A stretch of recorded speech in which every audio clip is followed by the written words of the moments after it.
जय हिंद, वंदे मातरम, भारत माता की जय। हमने राष्ट्र गौरव के राष्ट्र जागरण के इस अभियान में पतंजलि योगपीठ की ओर से पिछले वाली कड़ियों में हमने बातचीत की थी।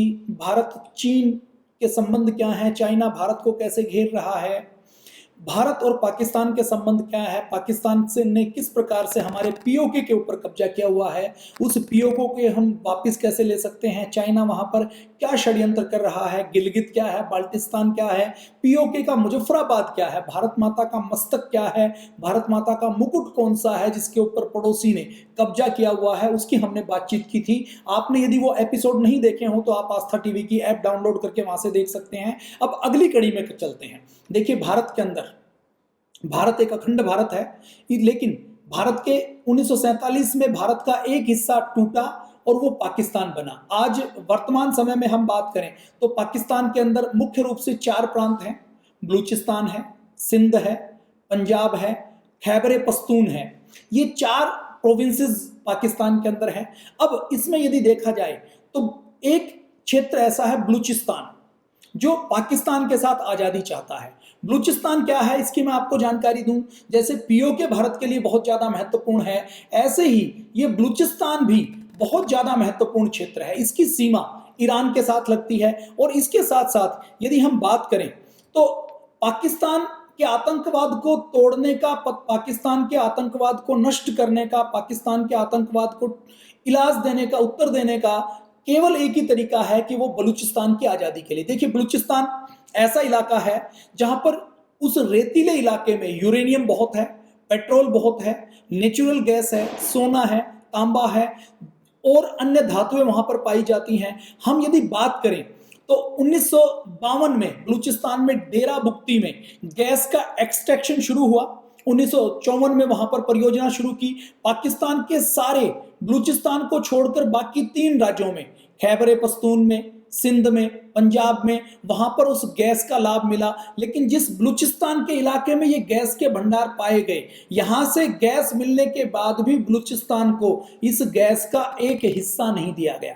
अब ये बलूचिस्तान का नाम आपने सुना होगा जब माननीय प्रधानमंत्री नरेंद्र मोदी जी ने पिछले साल लाल किले की प्राचीर से जब भाषण देते हुए कहा था कि हम बलूचिस्तान की आजादी के पक्ष में हैं, बलूचिस्तान के लोगों के ऊपर जो अत्याचार हो रहे हैं हम उनका समर्थन करते हैं, तो ये भारत के लिए एक बहुत बड़े गौरव का क्षण था। देखिए, जब हमारा दुश्मन कमजोर होता है तो हमारा देश मजबूत होता है। हमारे दुश्मन का दुश्मन हमारा दोस्त होता है और हमारे दोस्त का दुश्मन हमारा दुश्मन होता है। ये रणनीतिक सिद्धांत है। इसी सिद्धांत की हम बात करें तो पाकिस्तान के अंदर बलूचिस्तान एक ऐसा इलाका है जिसके ऊपर पाकिस्तान निर्भर करता है। पाकिस्तान परमाणु बम बनाता है तो उस बम का विस्फोट करके उसका परीक्षण करने का काम पाकिस्तान कहां पर करता है? बलूचिस्तान के अंदर करता है। यह बलूचिस्तान वो इलाका है जिसका एक हिस्सा ईरान के साथ लगता है, एक हिस्सा जिसका समुद्र की खाड़ी के साथ लगता है। मैंने कल बातचीत की थी, हमने उसमें ये हमने जानकारी की थी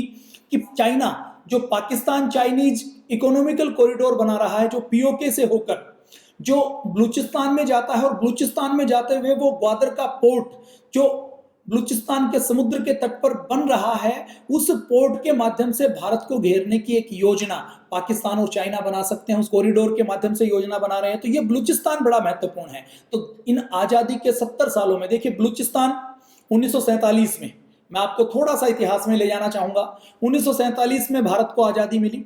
भारत को जब आजादी मिली तो 1947 में भारत की आजादी के समय ही 3 ऑप्शन अंग्रेजों ने भारत के लोगों के सामने रखे। या तो आप पाकिस्तान में चले जाइए, या आप भारत में चले जाइए, या आप अपनी रियासत को एक फ्री स्टेट के रूप में डिक्लेयर कर सकते हैं, स्वतंत्र अपना राज्य बना सकते हैं, रियासत बना सकते हैं। ये सारा ऑप्शन, सारी उस समय के जो अखंड भारत था, उस समय का जो अविभाजित भारत था, उसके लोगों को दी गई। सरदार पटेल ने यहाँ के राजाओं से बातचीत की। 563 रियासतों ने यह कहा कि हम भारतीय संघ के साथ, भारत के गणराज्य के साथ मिलना चाहते हैं। पाकिस्तान के इलाके में, पंजाब में, खैबर पख्तून में, सिंध में जो रियासतें थी, उन्होंने पाकिस्तान के साथ मिलने में अपनी सहमति दी। अब बलूचिस्तान वहां पर एक रियासत ऐसी थी, उस बलूचिस्तान की रियासत में जो उस समय के वहां के जो उनके बलूच नेता थे, उन बलूच नेता ने उस समय कहा कि हम पाकिस्तान का हिस्सा नहीं बनना चाहते। वहां पर कौन कौन सी रियासत थी? ये जो बलूचिस्तान है, ये पाकिस्तान का बहुत बड़ा इलाका है और पाकिस्तान के जितने नेचुरल रिसोर्सेज हैं वो अधिकतर मात्रा में 70% मात्रा में केवल बलूचिस्तान के अंदर पाए जाते हैं। तो वहां पर कलात, खारान, लासबुला और मकरान ये रियासतें थी। इन रियासतों ने उस समय जब ब्रिटेन ने यह कहा कि आपको किसी एक के साथ शामिल होना है या आप स्वतंत्र रह सकते हैं, तो इन रियासतों ने कहा कि हम किसी एक देश के साथ शामिल नहीं होंगे, हम स्वतंत्र रहना चाहते हैं। तो यहाँ के इन रियासतों के राजाओं ने, यहाँ के नवाब ने यह कहा कि हमें स्वतंत्र घोषित कर दीजिए। जैसे कलात के खान मीर अहमद खान ने अपने आप को फ्री घोषित कर दिया। 1947 की हम बात करें तो 1947 में उन्होंने अपने आप को फ्री कर दिया और जिन्ना से ये कहा कि हम भारत और पाकिस्तान में किसी में भी शामिल नहीं होना चाहते। और जिन्ना के और अहमद खान के, मीर अहमद खान के संबंध कैसे थे आप जान लीजिए।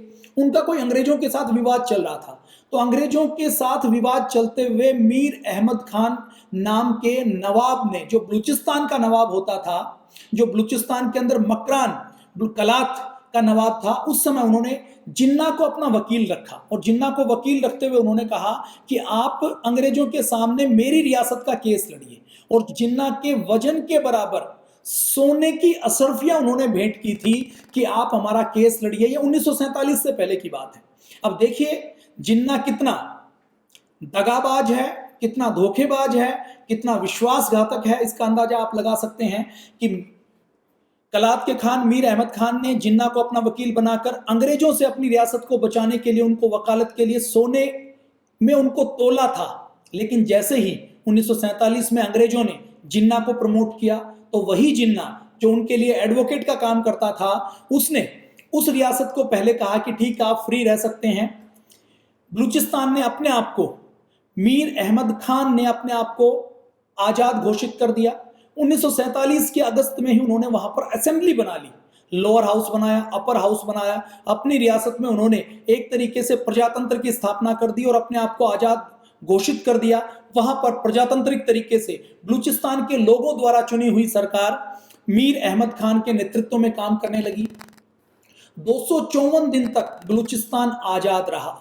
उसके बाद अगस्त 1947 के बाद मार्च 1948 में अचानक पाकिस्तानी सेना ने, जिन्ना ने मीर अहमद खान के साथ विश्वासघात करते हुए बलूचिस्तान के ऊपर अटैक कर दिया।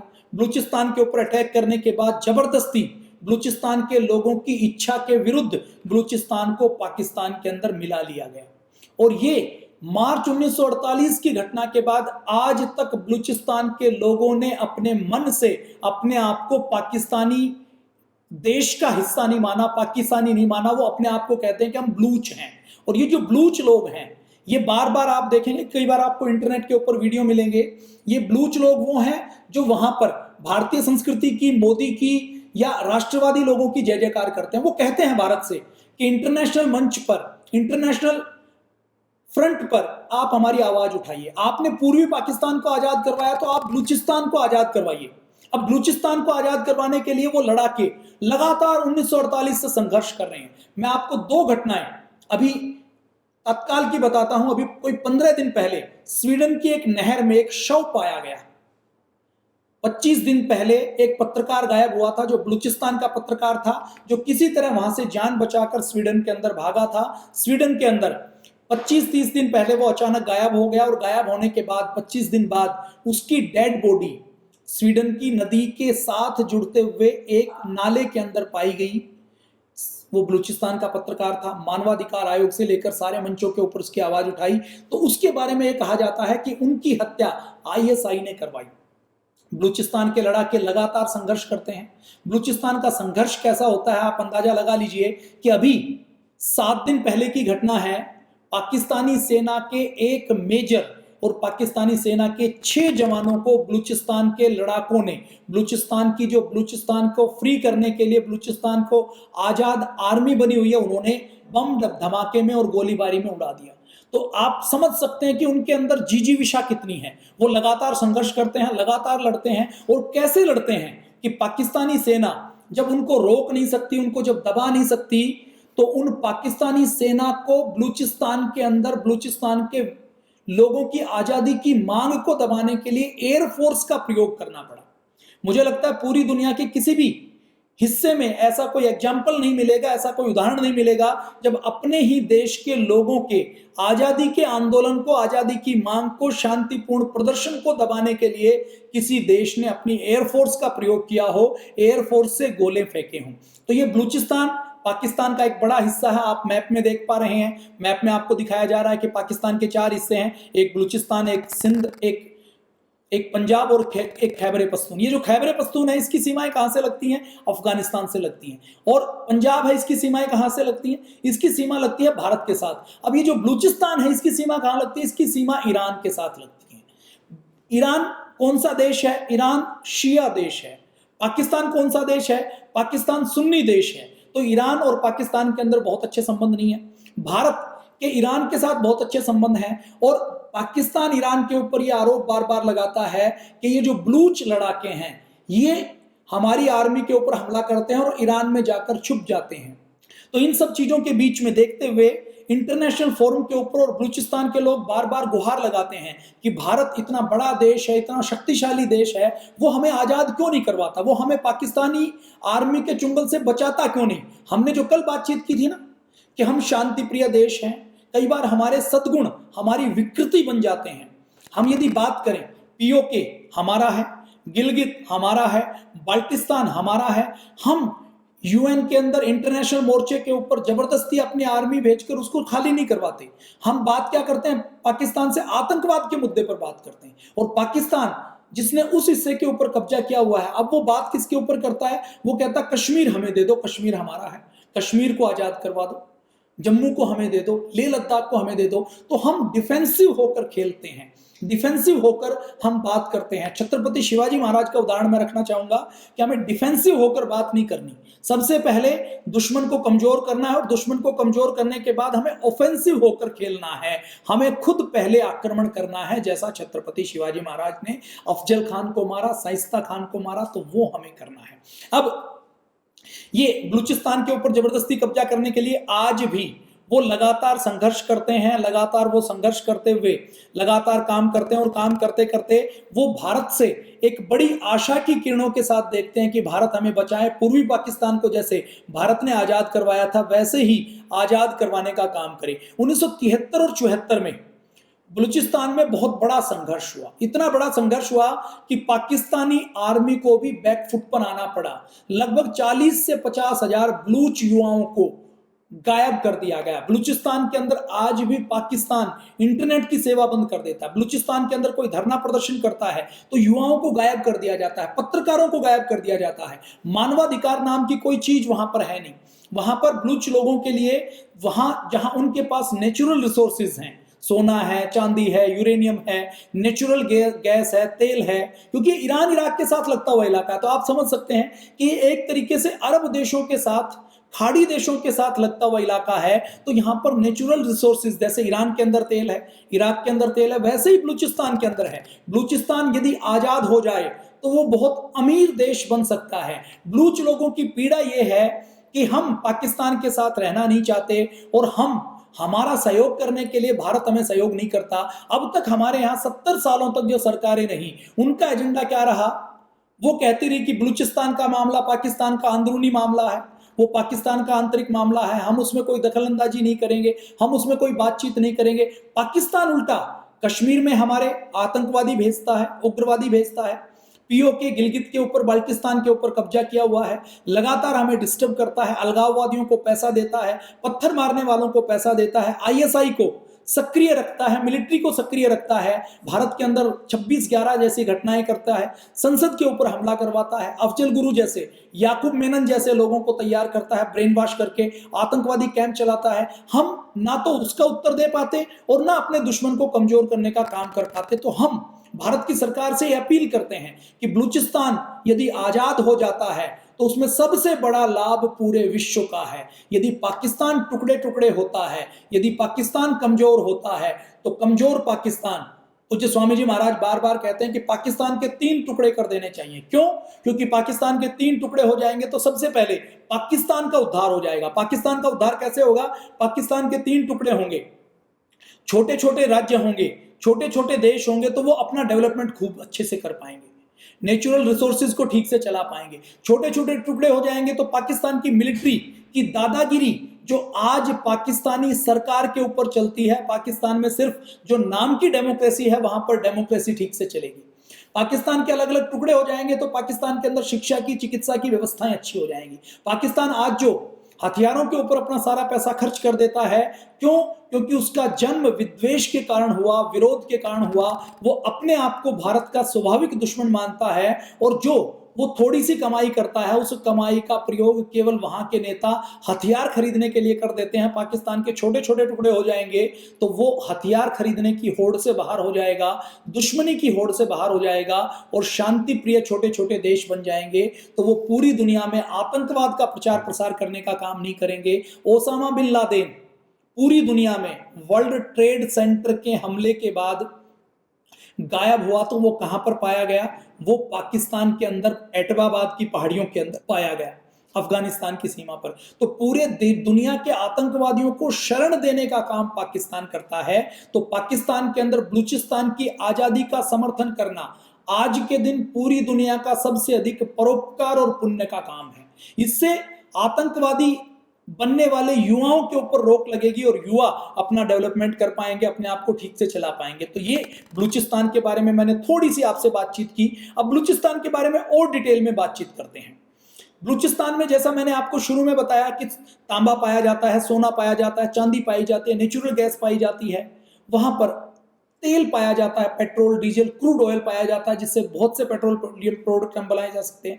वहां पर चगाई मरुस्थल योजना 2002 में शुरू की और ये पाकिस्तान ने कहा कि बलूचिस्तान के लोगों को इसका हक दिया जाएगा।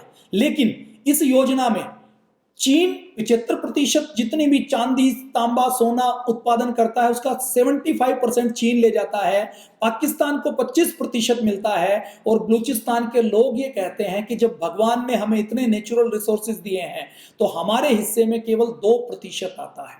मतलब बलूचिस्तान की धरती में बलूचिस्तान के लोगों के घरों के नीचे से चाइना चांदी निकालता है, 100 रुपए की चांदी निकालता है तो 75 रुपए खुद ले लेता है, 23 रुपए पाकिस्तान को मिलते हैं और केवल 2 रुपए बलूचिस्तान के लोगों को मिलते हैं। तो उनके मन में संघर्ष की भावना, विद्रोह की भावना इतनी है, वो कहते हैं कि हम यदि आजाद हो जाएं तो हम भी सऊदी अरब की तरह, अरब देशों के जो दूसरे खाड़ी देश हैं उनकी तरह एक अमीर देश बन सकते हैं, हमारी इकोनॉमी बहुत डेवलप बन सकती है। पाकिस्तान के कारण हमारी डेवलपमेंट नहीं हो पा रही, हमारी ग्रोथ नहीं हो पा रही। और वो ये कहते हैं कि हम पाकिस्तान की मिलिट्री आईएसआई के चुंगल से फंस जाएंगे तो एक विकसित राष्ट्र बन सकते हैं, देश के, दुनिया के विकास में अपना योगदान दे सकते हैं। तो बलूचिस्तान के अंदर अभी कौन कौन से संगठन काम करते हैं? बलूचिस्तान लिबरेशन आर्मी काम करती है, बलूचिस्तान लिबरेशन फ्रंट काम करता है, यूनाइटेड बलूच आर्मी काम करती है, लश्कर ए बलूचिस्तान काम करता है, बलूचिस्तान लिबरेशन यूनाइटेड फ्रंट, ये संगठन काम करते हैं। और ये संगठन बार बार क्या कहते हैं?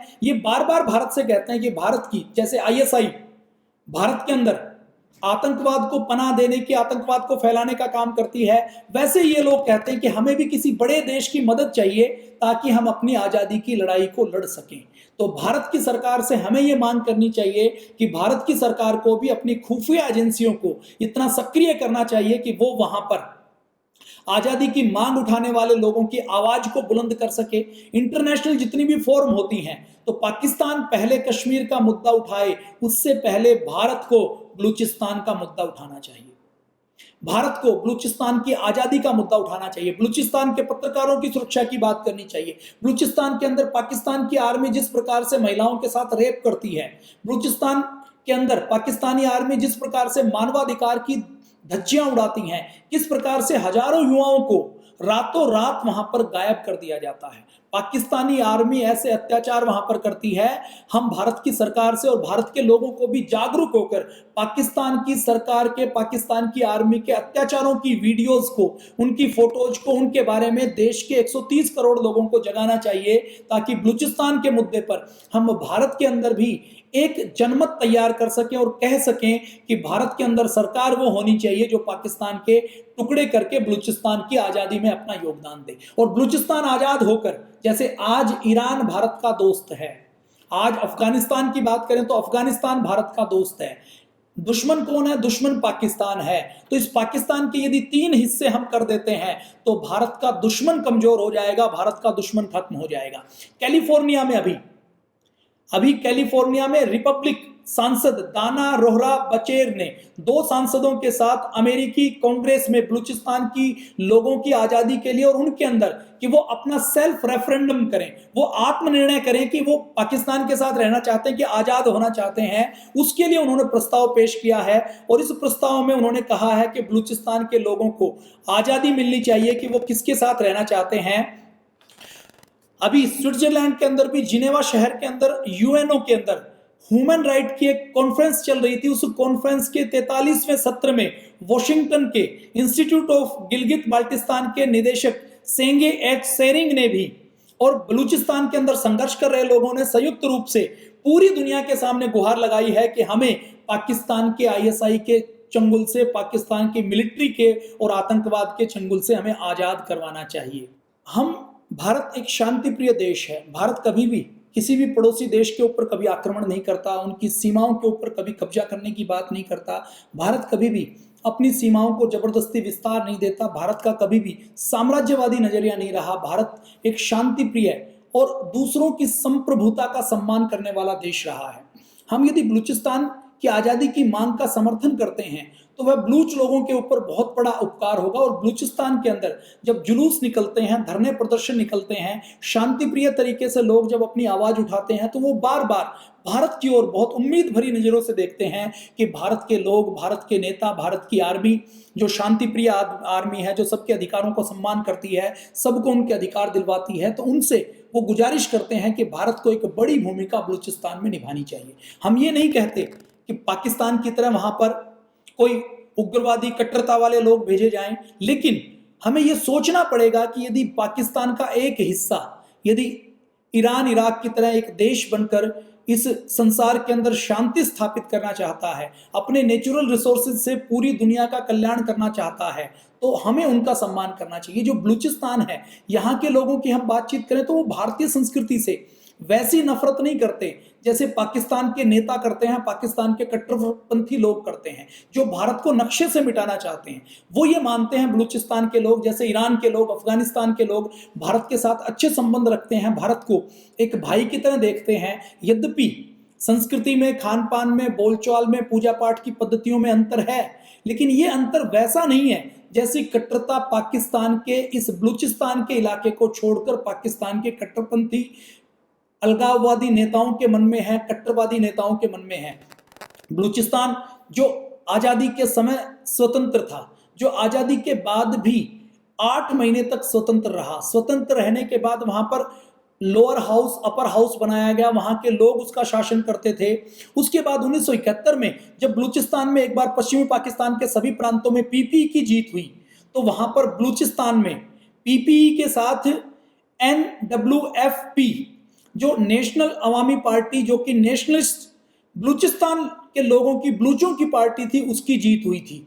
लेकिन उस समय भी वहां पर पाकिस्तान की सरकार ने 1971 में, ये वो समय था जब भारत और पाकिस्तान का युद्ध हुआ, उस युद्ध के समय पाकिस्तान के मिलिट्री, आईएसआई और पाकिस्तान के कट्टरपंथी नेताओं ने बलूचों के ऊपर जब उन्होंने अपनी सरकार चुनी, तो उस चुनी हुई सरकार के ऊपर 1971 में भी ये आरोप लगा दिया कि वो ईरान के साथ मिलकर कोई संघर्ष करने वाले हैं, कोई विद्रोह करने वाले हैं, और उस वहां की सरकार को जबरदस्ती बर्खास्त कर दिया। लोकतंत्र का खुलेआम गला घोंटने का काम पाकिस्तान के अंदर किया जाता है। जनरल टिक्का खान को 1971 में बलूचिस्तान के अंदर भेजा गया और उन्होंने बलूचिस्तान के आजादी के स्वतंत्रता सेनानियों को आतंकवादियों की तरह, बड़ी सख्ती की तरह वो पेश आए और 80,000 पाकिस्तानी सैनिक जनरल टिक्का खान के साथ बलूचिस्तान में आए और वहां पर उन्होंने हवाई हमले किए। बलूचिस्तान के सारे रास्ते बंद कर दिए गए। बलूचिस्तान के नेता अफगानिस्तान के अंदर, इराक में के अंदर चले गए। 1960 में विद्रोह हुआ, 70 में विद्रोह हुआ और 1970 के बाद भी लगातार विद्रोह चलता रहा। भारत ने जैसे ही ये आवाज उठाई है, तो आवाज उठाने के बाद पाकिस्तान की मिलिट्री ने और पाकिस्तान के कुछ लोगों ने बलूच नेताओं के बारे में कहा है कि हम उनसे बातचीत करने के लिए तैयार हैं। तो भारत के एक एक युवा को बलूचिस्तान के बारे में जानकारी होनी चाहिए। बलूचिस्तान क्या है, बलूचिस्तान का भौगोलिक क्षेत्र क्या है, बलूचिस्तान का महत्व क्या है, बलूचिस्तान के लोग क्या चाहते हैं, और बलूचिस्तान यदि पाकिस्तान से अलग हो जाता है तो पूरे विश्व में कैसे शांति स्थापित हो सकती है, ये बात देश के एक एक युवा को पता होनी चाहिए। और इंटरनेशनल लेवल के ऊपर भी हमें कोई पाकिस्तानी दिखाई दे और उस पाकिस्तानी में यदि कोई आपको बलूचिस्तान का व्यक्ति दिखाई दे, बलूचिस्तान का कोई पत्रकार आपको दिखाई दे, कोई मानवाधिकार का कार्यकर्ता आपको दिखाई दे, कोई आपको वहां पर एक्टिविस्ट दिखाई दे, तो उसका समर्थन, उसका सहयोग करने की आवश्यकता है, ताकि बलूचिस्तान के लोगों का विकास हो सके और भारत के अंदर और भारत के साथ साथ पूरी दुनिया के अंदर Osama bin Laden, Hafiz Saeed, Masood Azhar, Lakhvi, इन लोगों को समर्थन देने वाले देश की कमर टूट चुके। तो आज इस राष्ट्र गौरव की कड़ी में हमने जाना पाकिस्तान की ओर से खतरा क्या है और कैसे भारत पाकिस्तान के खतरे को बलूचिस्तान की आज़ादी के साथ साथ एक पुण्य का काम कर सकता है, और पाकिस्तान जैसे खतरे को भी भारत और पूरी दुनिया के सामने जो आतंकवाद का बड़ा खतरा है, कट्टरता का बड़ा खतरा है, उससे भारत बचा सकता है। तो हम भारत के राष्ट्रवादी व्यक्तियों से, भारत की सरकार से, भारत की एजेंसीज से ये कहते हैं कि बलूचिस्तान के मुद्दे को उठाना चाहिए और इसके ऊपर, बलूचिस्तान की आज़ादी के ऊपर एक बड़ा काम करना चाहिए। जय हिंद, वंदे मातरम, भारत माता की जय। आज हमने राष्ट्र जागरण के लिए, राष्ट्र गौरव के लिए और भारत का स्वाभिमान जगाने के लिए बात की पाकिस्तान के बारे में, बलूचिस्तान के बारे में। राष्ट्र गौरव का यह कार्यक्रम प्रतिदिन 7:30 से 8 बजे तक वैदिक चैनल के ऊपर आता है। आप टाटा के ऊपर, एयरटेल के ऊपर आप वैदिक चैनल सब्सक्राइब कर सकते हैं। उसका ऐड आपको वैदिक चैनल के ऊपर नीचे पट्टी में आपको दिखाई दे रहा है। इस वैदिक चैनल को आप YouTube के ऊपर भी सर्च कर सकते हैं। भारत स्वाभिमान के ऊपर YouTube के चैनल के ऊपर आपको ये सारे एपिसोड मिल जाएंगे, वहां से भी आप इनको देख सकते हैं। और अपने मोबाइल पर आप आस्था ऐप डाउनलोड कर सकते हैं। आस्था ऐप पर आपको आस्था टी चैनल, वैदिक चैनल, आस्था भजन चैनल, ये सारे चैनल आपको एक एप्लीकेशन के ऊपर मिल जाएंगे। आप पूज्य स्वामी जी महाराज, श्रद्धेय आचार्य जी और देश के जितने भी बड़े शीर्ष संत हैं, उन सब की सारी कथाओं का, आरतियों का, भजनों का और राष्ट्र गौरव के घर बैठे वेद, दर्शन, उपनिषद को सीखने का काम आप घर बैठे कर सकते हैं। जय हिंद, वंदे मातरम, भारत माता की जय। कल फिर मिलते हैं शाम को 7:30 बजे। जय हिंद।